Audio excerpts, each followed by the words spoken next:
తెలంగాణ రాష్ట్రంలో నూతనంగా కాంగ్రెస్ ప్రభుత్వం ఏర్పడి 9 నెలలు పూర్తవుతున్నా కూడా రాష్ట్రంలో ఉన్నటువంటి విద్యారంగ సమస్యలు పరిష్కరించడంలో కాంగ్రెస్ ప్రభుత్వం విఫలం చెందింది. గత బీఆర్ఎస్ ప్రభుత్వం ఏదైతే విద్యారంగ సమస్యలు కాలేపని చేసి విద్యార్థులకు అన్యాయం చేసిందో అదే తరహాలో నూతనంగా ఏర్పడినటువంటి ప్రజాప్రభుత్వం చెప్పుకున్నటువంటి రేవంత్ రెడ్డి సర్కారు కూడా విద్యార్థులకు మోసం చేసే ప్రయత్నం చేస్తూ ఉన్నది.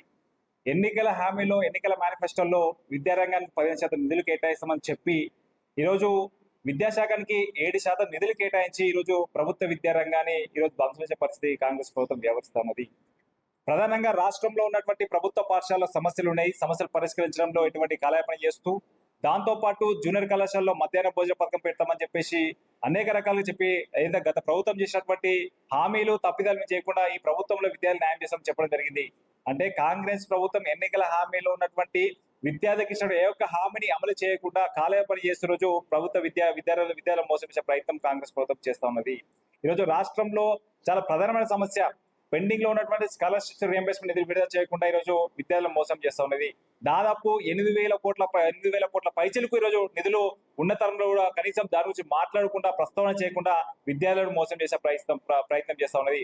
ఒక పక్క విద్యార్థులు తమ కోర్సులు పూర్తి చేసుకొని పై చదువులకు వెళ్ళలేక ఉద్యోగాలు చేసుకోలేక సర్టిఫికెట్లు కళాశాల యాజమాన్యాలు ఇవ్వకపోవడం వల్ల విద్యార్థులు అనేక రకాల ఇబ్బందులు ఎదుర్కొంటా ఉన్నారు.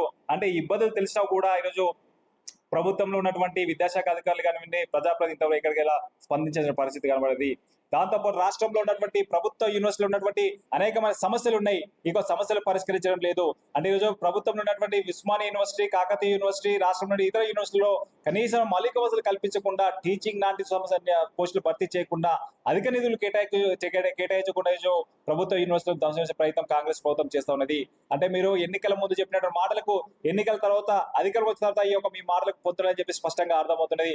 ఏదేమైనా ఈ రాష్ట్రంలో విద్యారంగ సమస్యలు వెంటనే పరిష్కరించాలి. ఈరోజు రాష్ట్ర ముఖ్యమంత్రి విద్యాశాఖ తమ దగ్గర పెట్టుకున్న తరుణంలో ఈరోజు రాష్ట్రంలో ఉన్నటువంటి విద్యార్థులకు న్యాయం జరుగుతుంది, విద్యాశాఖకు న్యాయం జరుగుతుంది. అంటే విద్యారంగంలో ఉన్న సమస్యలు పరిష్కరిస్తారని చెప్పేసి అందరూ భావించారు. కాబట్టి ఈరోజు విద్యాశాఖ రాష్ట్ర ముఖ్యమంత్రి దగ్గర పెట్టుకొని కూడా ఈరోజు విద్యార్థులకు అన్యాయం చేస్తున్న పరిస్థితి కనపడుతుంది. కాబట్టి వెంటనే రాష్ట్రంలో ఉన్నటువంటి విద్యారంగ సమస్యలు పరిష్కరించడంలో కాంగ్రెస్ ప్రభుత్వం వెంటనే చర్యలు తీసుకోవాలి. దాంతో పాటు విద్యారంగానికి అధిక నిధులు కేటాయించే విధంగా చర్యలు తీసుకోవాలి.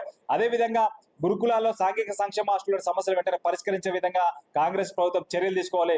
దాంతో పాటు ప్రధానంగా షాద్నగర్ నియోజకవర్గంలో ఉన్నటువంటి సాంఘిక సంక్షేమ గురుకుల హాస్టల్ అనేక సమస్యలతో విద్యార్థులు కొట్టుమిట్టాడుతున్నారు. ఈరోజు విద్యార్థులు స్వచ్ఛందంగా బయటకు వచ్చి ధర్నాలు రాస్తారోకలు చేసిన తరుణంలో ఈరోజు విద్యాశాఖ స్పందించకుండా కేవలం ధర్నాలు రాస్తారోకలు చేసినప్పుడే నామమాత్రంగా అధికారులు స్పందించి దాని కాలేయ సమస్యలు పరిష్కరించడం విఫలం చేస్తా ఉన్నారు. ఏదేమైనా నూతనంగా ఏర్పడిన కాంగ్రెస్ ప్రభుత్వం వెంటనే విద్యారంగ సమస్యలు పరిష్కరించడం చొరవ చూపాలి. దాంతో పాటు ఈ షాద్నగర్ నియోజకవర్గంలో ఉన్నటువంటి ఎమ్మెల్యే గారు వెంటనే ఈ యొక్క విద్యారంగ సమస్యలు పరిష్కరించడంలో ప్రభుత్వంతో మాట్లాడాల్సిన అవసరం ఉన్నది. ఈ యొక్క షాద్నగర్ నియోజకవర్గంలో పాలిటెక్నిక్ కళాశాలను ఏర్పాటు చేసినా కూడా దానికి సొంత భవనం లేక అనేక సమస్యలతో కొట్టుమిట్టాడుతున్నది. అంటే వెంటనే పాలిటెక్నిక్ కళాశాలకు నూతన భవనం నిర్మించి అందులో ఉన్నటువంటి సరైన వసతులు కల్పించి సరైన అధ్యాపకులు నియమించి విద్యార్థులకు న్యాయం చేసే విధంగా కాంగ్రెస్ ప్రభుత్వం చర్యలు తీసుకోవాలి. లేని పక్షంలో ఖచ్చితంగా రానున్న కాలంలో ఖచ్చితంగా అఖిల భారత విద్యార్థి సమాఖ్య ఆధ్వర్యంలో పెద్ద ఎత్తున రాష్ట్ర ప్రభుత్వానికి వ్యతిరేకంగా విద్యార్థుల సమస్యల పరిష్కారానికి విద్యార్థులకు న్యాయం చేసేందుకు మేము పోరాడతామని చెప్పేసి ఈ సందర్భంగా రాష్ట్ర ముఖ్యమంత్రి రేవంత్ రెడ్డి మేము హెచ్చరిస్తా ఉన్నాం. ప్రధానంగా ఏదైతే ప్రజాప్రభుత్వం అని చెప్పుకుంటున్నటువంటి కాంగ్రెస్ ప్రభుత్వం ఏదైతే ఉందో ప్రభుత్వంలోకి వచ్చి 9 నెలలు అవుతుంది. వాస్తవానికి విద్యా విషయానికి వస్తే కొన్ని అనేకమైనటువంటి హామీలు ఇవ్వడం జరిగింది. దాంట్లో ప్రధానంగా చూసుకుంటే నియోజకవర్గానికి ఒక ఇంటర్నేషనల్ స్కూల్ స్థాయిలో మేము ప్రారంభిస్తాం. ఎక్కడా లేని విధంగా ప్రతి ఒక్కరికి ఏదైతే డబ్బులు లేనటువంటి ప్రతి ఒక్కరికి కూడా ఒక విద్య అందించే విధంగా ఇంటర్నేషనల్ స్కూళ్ళు ఏదైతే కార్పొరేట్ స్థాయిలో మేము తీసుకొస్తామని తెలియజేయడం జరిగింది. కానీ ఈ 9 నెలల కాలంలో ఎక్కడ కూడా ఈ యొక్క ఎమ్మెల్యే కూడా కనీసం ప్రారంభించినటువంటి పరిస్థితి లేదు. అదేవిధంగా స్కాలర్షిప్ల విషయానికి వస్తే కనుక గతంలో ఉన్నప్పుడు మరి కేసీఆర్ గారు ఉన్నప్పుడు అట్లీస్ట్ అక్కడ ఉన్నటువంటి విద్యార్థులకి ఓవర్సీస్ వెళ్ళినటువంటి విద్యార్థులకి టోకెన్స్ అనేవి రిలీజ్ చేయడం జరిగింది. అంబేద్కర్ ఓవర్సీస్ విద్యానిధి అని సుమారుగా ప్రతి ఒక్కరు కూడా 20 లక్షలు ప్రభుత్వం ఇస్తా ఉంది. మరి ప్రభుత్వం వచ్చిన తర్వాత వీలెంతో తొందరగా దాన్ని ముందుకు తీసుకెళ్లాల్సిన అవసరం ఉంది. కానీ ఇక్కడనేమో రియంబర్స్మెంట్స్ రిలీజ్ చేయకుండా 4-5 లక్షల భారం అనేది విద్యార్థుల తల్లిదండ్రుల పైన పడతా ఉంది. మరి వచ్చిన తర్వాత రిలీజ్ చేస్తారా అని అంటే ఆ యొక్క ప్రజాప్రభుత్వం పూర్తిగా విఫలమైంది అనేది గట్టిగా చెప్తా ఉంది ఐఎస్ఎఫ్. ఎందుకంటే వాళ్ళకి టోకెన్ రిలీజ్ చేసిన తర్వాత వచ్చిన రిలీజ్ అయినటువంటి అమౌంట్ని కూడా దాన్ని బ్యాక్ చేసుకోవడం జరిగింది.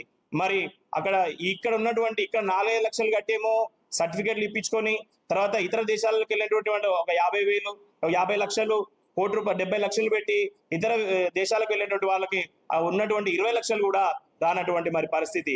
దీనిపైన కాంగ్రెస్ ప్రభుత్వం ఈ యొక్క స్కాలర్షిప్ల పైన ఎటువంటి స్పందన కూడా లేనటువంటి పరిస్థితి.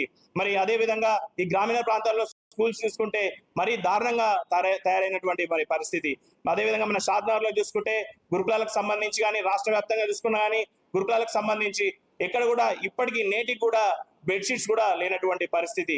మరి అదే విధంగా మనం మొన్న మనం చూస్తా ఉన్నాం, మేము ప్రభుత్వంలో అధికారంలోకి రాగానే కార్పొరేట్ కానీ లేదా ప్రైవేట్ సంబంధించిన అధిక స్థాయిలో ఫీజులు వస్తున్న వాటిపైన మేము చర్యలు తీసుకుంటామని కాంగ్రెస్ ప్రభుత్వం చెప్పడం జరిగింది. నేటికి వచ్చి 9 నెలలు గడుస్తున్న ఈ యొక్క చైతన్య నారాయణ కళాశాలల పైన మాదాపూర్ అయ్యప్ప సొసైటీ దగ్గరికి వెళ్తే ఇప్పుడు గ్రామీణ ప్రాంతాల్లో కూడా వాళ్ళు రావడానికి ప్రారంభిస్తున్నారు. మరి వాళ్ళపైన ఎందుకు మీరు చర్య తీసుకోలేకపోతున్నారు? అనేక మంది విద్యార్థులు వేలకు లక్షల ఫీజులు కట్టి చనిపోతా ఉన్నారు. మరి వాళ్ళకి ఫెసిలిటీస్ కూడా ఇవ్వట్లేరు. వారిపైన ఎందుకు కాంగ్రెస్ ప్రభుత్వం మరి ఎందుకు చర్య తీసుకోలేకపోతుంది? కాంగ్రెస్ ప్రభుత్వంలో కూడా విద్యార్థి నాయకులుగా పనిచేసిన వాళ్ళు కూడా ఇప్పుడు ఎమ్మెల్యేలుగా పనిచేస్తున్న సందర్భాలు ఉన్నాయి. ఇతర శాఖలు కూడా పనిచేస్తా ఉన్నారు. మరి ఎందుకు మీరు చైతన్య నారాయణ ఇతర కార్పొరేట్ కళాశాలలు మీ కంటికి కనబడతలేవా? ప్రభుత్వ స్కూళ్లు దరిద్రమైన స్థాయిలో ఉన్నాయి. కనీసం బాత్రూమ్స్ లేవు, టాయిలెట్స్ లేవు, అమ్మాయిలు వెళ్ళడానికి కూడా లేనటువంటి పరిస్థితి. మరి ఎందుకు కాంగ్రెస్ ప్రభుత్వం ఏ ఒక్కటైనా సరే ఒక విద్యాశాఖ మంత్రి కూడా ఆయన దగ్గర పెట్టుకొని ఒక్క విషయం కూడా ఈ రోజు వరకు స్పందించినటువంటి పరిస్థితి రేవంత్ రెడ్డి గారికి లేదు. ఏమున్నా ల్యాండ్ల పైన FTL పైన మాత్రమే స్పందిస్తా ఉన్నారు. దయచేసి విద్యార్థులకు సంబంధించి కూడా మీరు స్పందించాలి.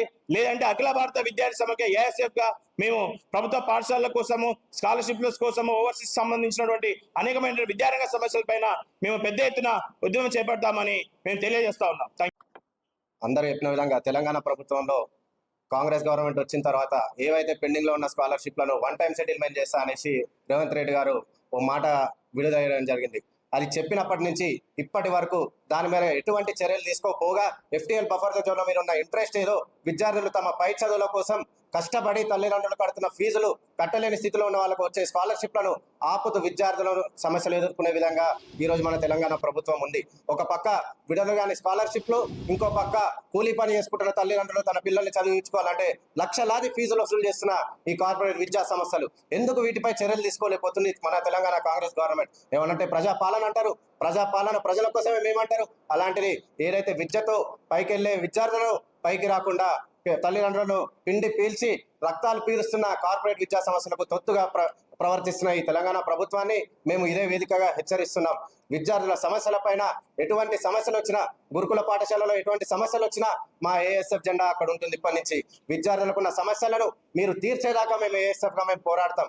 ఇదే వేదికగా మేము హెచ్చరిస్తుంది ఏంటంటే వెంటనే మన స్కాలర్షిప్ల మీద మీరు ఏదో ఒక ప్రకటన విడుదల చేయాలి. మీరు ప్రకటన విడుదల చేయని ఎడల ఇదే వేదిక నుంచి మేము కలెక్టరేట్ ముట్టడికైనా తెలంగాణ ప్రభుత్వం ఎలాంటి చర్యలు తీసుకోవడానికైనా మేము వెనుకపోమని ఈ సందర్భంగా మేము హెచ్చరిస్తున్నాం.